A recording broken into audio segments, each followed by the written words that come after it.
안녕하세요. 좋은 아침입니다. 부활의 주님이 우리와 함께 하십니다. 우리와 함께 하시는 주님을 찬양합니다. 기도합시다. 주님, 오늘도 새날을 주신 주님께 감사드립니다. 또 말씀을 듣도록 말씀 앞에 불러주신 주님께 감사드립니다. 어려운 이 시대에 저희들이 이겨나갈 수 있도록 말씀으로 용기 주시는 주님 감사합니다. 오늘도 주님 앞에 저희들이 귀를 열고 마음을 열고 주님을 기다리오니 말씀하여 주시고 저희들의 삶 속에 주님 모시고 오늘 하루를 아름답게 살아가도록 도와주시옵소서. 예수님 이름으로 기도합니다. 아멘. 네, 오늘 말씀은 창세기 42장 1절에서 17절입니다. 그때 야곱이 애굽에 곡식이 있음을 보고 아들들에게 이르되 너희는 어찌하여 서로 바라만 보고 있느냐. 야곱이 또 이르되 내가 들은즉 저 애굽에 곡식이 있다 하니 너희는 그리로 가서 거기서 우리를 위하여 사오라. 그러면 우리가 살고 죽지 아니하리라.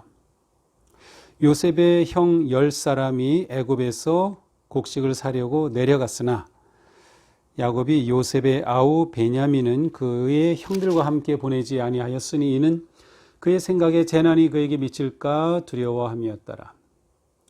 이스라엘의 아들들이 양식 사러 간 자 중에 있으니 가나안 땅에 기근이 있음이라. 때에 요셉이 나라의 총리로서 그 땅 모든 백성에게 곡식을 팔더니 요셉의 형들이 와서 그 앞에서 땅에 엎드려 절하매 요셉이 보고 형들인 줄 아나 모르는 채 하고 엄한 소리로 그들에게 말하여 이르되 너희가 어디서 왔느냐. 그들이 이르되 곡물을 사려고 가나안에서 왔나이다. 요셉은 그의 형들을 알아보았으나 그들은 요셉을 알아보지 못하더라. 요셉이 그들에게 대하여 꾼 꿈을 생각하고 그들에게 이르되 너희는 정탐꾼들이라. 이 나라의 틈을 엿보려고 왔느니라. 그들이 그에게 이르되 내 주여 아니니이다. 당신의 종들은 곡물을 사러 왔나이다. 우리는 다 한 사람의 아들들로서 확실한 자들이니 당신의 종들은 정탐꾼이 아니니이다. 요셉이 그들에게 이르되 아니라 너희가 이 나라의 틈을 엿보러 왔느니라. 그들이 이르되 당신의 종 우리들은 12형제로서 가나안 땅 한 사람의 아들들이라. 막내 아들은 오늘 아버지와 함께 있고 또 하나는 없어졌나이다. 요셉이 그들에게 이르되 내가 너희에게 이르기를 너희는 정탐꾼들이라 한 말이 이것이니라. 너희는 이같이 하여 너희 진실함을 증명할 것이라. 바로의 생명으로 맹세하노니 너희 막내 아우가 여기 오지 아니하면 너희가 여기서 나가지 못하리라. 너희 중 하나를 보내어 너희 아우를 데려오게 하고 너희는 갇히어 있으라. 내가 너희의 말을 시험하여 너희 중에 진실이 있는지 보리라. 바로의 생명으로 맹세하노니 그리하지 아니하면 너희는 과연 정탐꾼이니라 하고 그들을 다 함께 3일을 가두었더라. 아멘. 네, 드디어 이 엄청난 일이 일어났습니다. 요셉이 바로의 꿈을 해몽하고 또 어떻게 해야 하는지 대책까지 플랜을 제공하죠. 이 바로는 곧장 요셉을 총리 대신으로 삼습니다. 이 당시 이집트 역사에서 이때는 이집트 왕조의 중간기에 해당이 되는데 이때는 꼭 이집트 가까운 그 출신만이 아니라 다른 나라 특히 셈 출신들의 사람들을 기용한 것들이 많이 있다는 기록이 있습니다. 그만큼 아마 이집트 바로의 제국은 열려 있었다고 볼 수 있겠죠. 인재를 등용하는 데 열려 있었습니다. 하루아침에 요셉은 보디발의 종에서 이집트의 총리 대신이 되었습니다.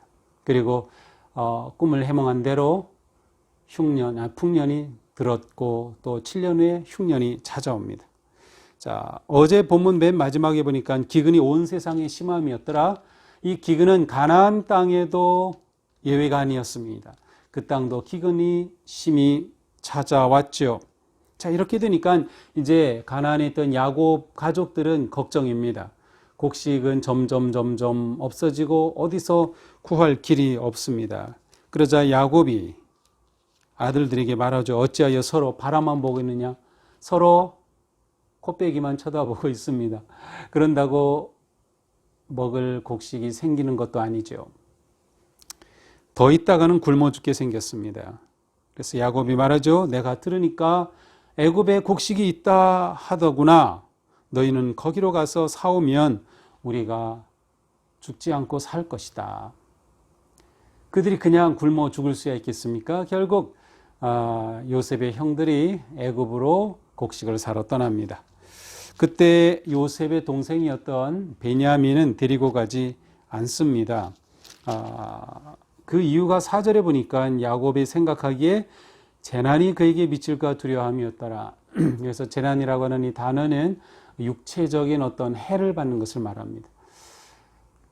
요셉을 잃은 야곱은 요셉의 동생인 베냐민까지 잃을까 염려했던 것이죠. 그리고 실제로 요셉이 죽었다고 생각한 이후에 야곱은 아마 베냐민을 옆에 끼고 위로를 받지 않았을까 싶습니다. 자, 드디어 형들이 애굽에 도착했습니다. 그들이 총리 앞에 가서 엎드려서 땅에 엎드려 절하죠.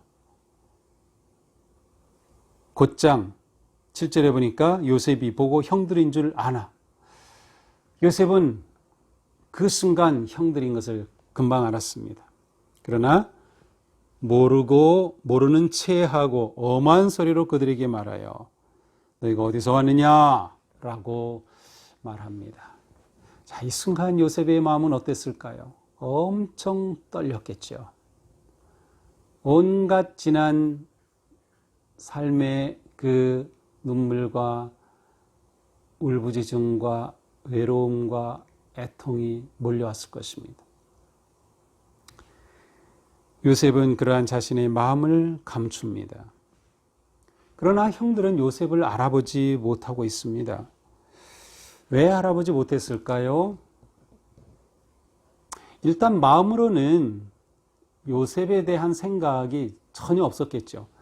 우리가 그때 그렇게 요셉을 팔아넘겼는데 요셉이 지금 뭘 하고 있을까? 뭐 그런 생각을 전혀 안 했을 것 같습니다.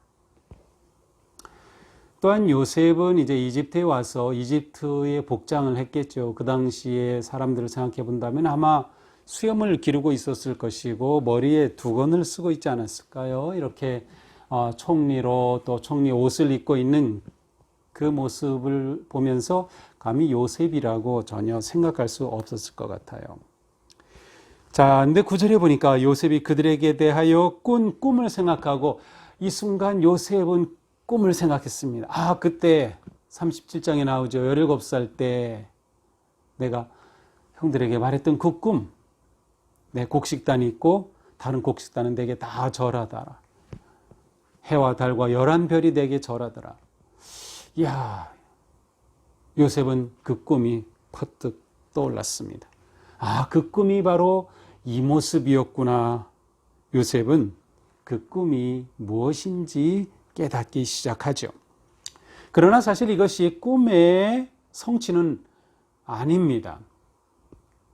만약 이것이 꿈의 성취라고 한다면 우리는 요셉의 이야기에서 그렇게 신앙적으로 크게 볼 것은 없을 것 같아요. 이것은 단지 어떻게 보면 세상적인 출세로 끝날 수밖에 없는 상황이기 때문이죠. 그러나 요셉은 여기에서 이것이 내 꿈이 이루어졌다라고 생각한다거나 그래서 이제는 내 인생이 꿈대로 됐다라는 그러한 생각이 아닙니다. 지금 요셉은 깊은 번민에 사로잡혀 있습니다. 형들에게 너희들 정탐꾼이라고 말하죠. 정탐꾼이 아닌 거 알죠. 그런데 형들에게 정탐꾼이라 라고 말합니다. 꿈을 생각하고 나서 형들에게 정탐꾼이라고 말했어요. 우리는 요셉의 이때의 마음을 제가 아무리 알아보려고 해도 선명하게 떠오르질 않습니다. 일단 전체 내용 오늘 본문을 보면 요셉은 지금 형들에 대해서 증오심에서 이렇게 하는 것은 아니라는 생각이 듭니다. 증오심. 왜냐하면 만약에 증오심이라고 하면 이제 형들에게 내린 것은 너희들이 정탐꾼이 아니라는 것을 증명해라 하면서 내린 게 그들이 요셉 앞에 무릎 꿇고 계속 말하죠. 우리는 정탐꾼이 아닙니다. 우리는 한 아버지의 아들들입니다. 원래는 동생이 하나 더 있었는데 사라졌습니다. 막내가 또 하나 있는데 그는 집에 있습니다. 이런 이야기를 쭉 하죠. 그러니까 요셉이 그래 너희들이 정탐꾼이 아니라는 것을 증명해라.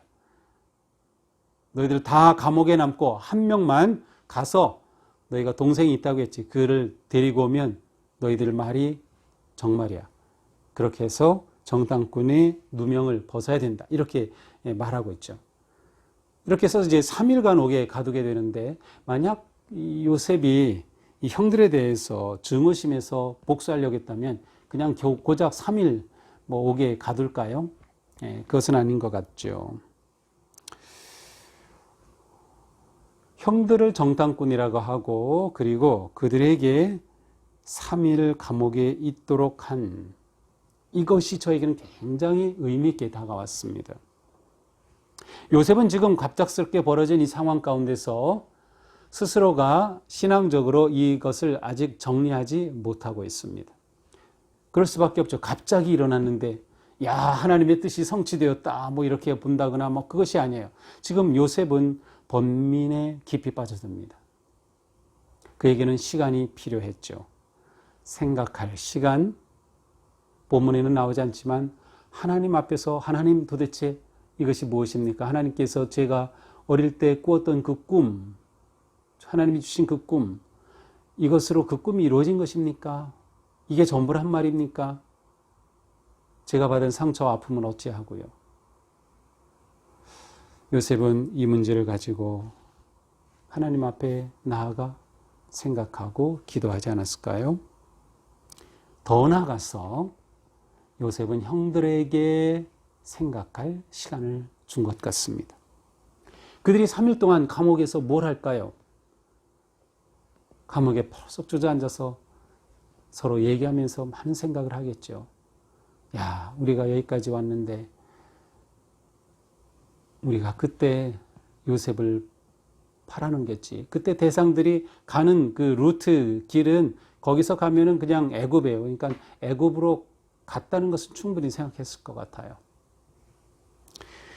실제로 그 다음에 이제 내일 본문을 쭉 보면 형들이 많은 생각을 하였음을 우리는 알 수 있습니다. 자, 오늘 본문을 보면서 우리는 무엇보다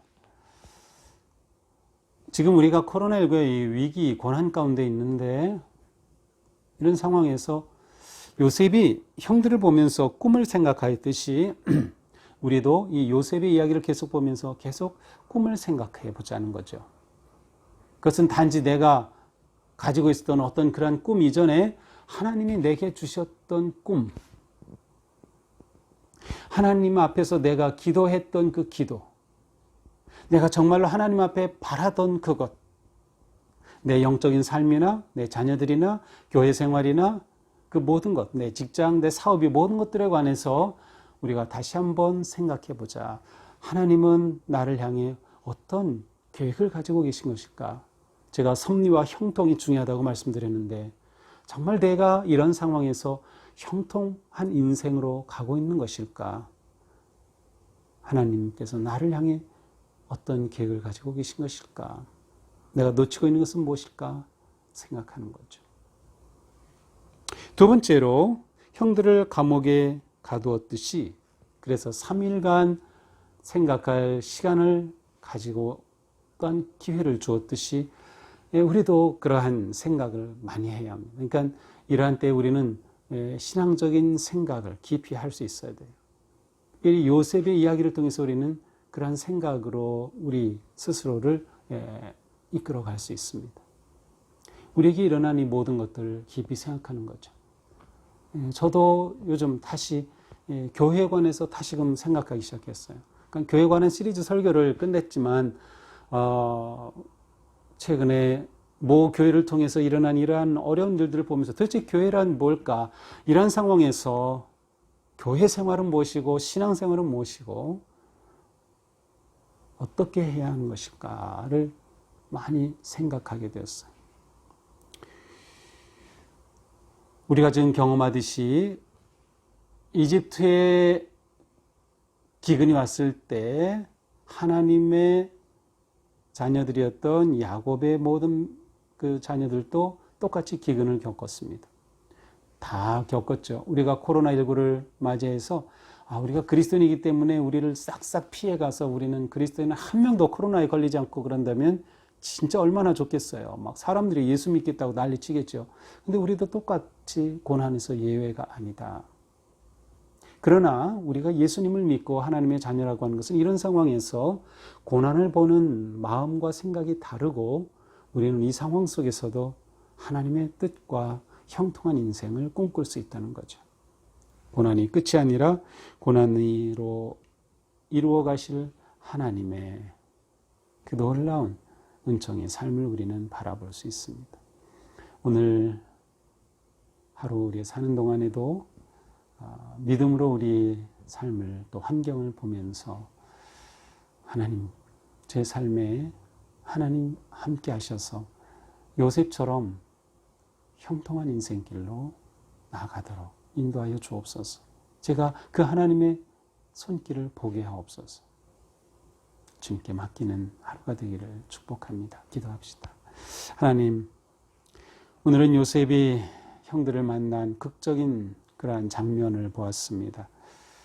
그 순간 요셉이 겪었을 마음의 엄청난 충격과 번민과 갈등, 또 형들이 그 상황 속에서 마주해야 했던 그들의 삶의 진실을 보았습니다. 오늘을 사는 저희들도 이 어려운 상황 속에서 저희들의 참모습을 보게 하여 주시옵소서. 요셉의 형들이 말했듯이 우리는 확실한 자니이다. 우리가 정말로 이런 상황 속에서도 하나님 앞에 정탐꾼이 아니라 확실한 자임을 보일 수 있는 삶. 우리의 삶이 온전히 주님 앞에 맡겨진 드려진 삶 되도록, 그래서 요셉처럼 우리의 인생이 형통한 인생이 되도록 주님 인도하여 주시옵소서. 예수님 이름으로 기도합니다. 아멘. 네, 오늘도 주님 은혜 안에서 복된 하루 되기를 축복합니다. 사랑합니다.